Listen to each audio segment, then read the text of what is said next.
of all, I want to show you how to operate our PLC screen of the coiling wrapping machine.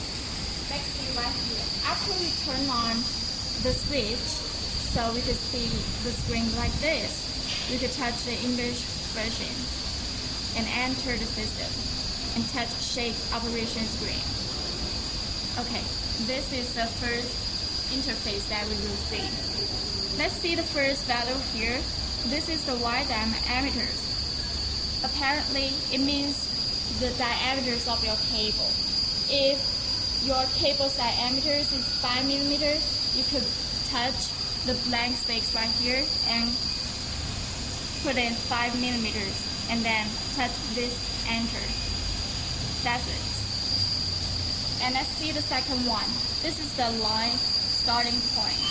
It means actually it's when the wires go through this pipe and come out from here. This is the start positions of the cables before it going to be wind. And it has a distance between the cables to the bottom platform. This is the distance. So this distance basically is already set, so we don't need to change anything. Let's see the third one. This is the cable width. What does that mean? It means the length of the cable cords that you want to wind. Okay, we can measure it. Well, it's around 8 centimeters, so it's equal to 80 millimeters. It also related to the top, the distance from the top to the end, to the bottom platform. It's the same because we need to make sure this length is equal to this length.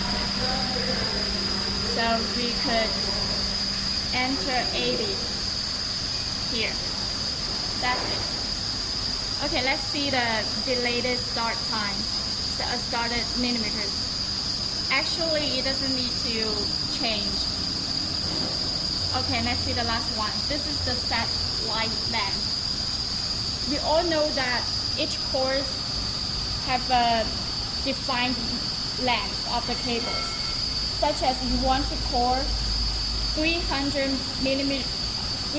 meters per cord. Then you could enter 300 meters. And as you can see on the white part of the screen, you can basically see the use, the speed and current light length, and also the front group light length here. So you could easily understand the whole machine's production process.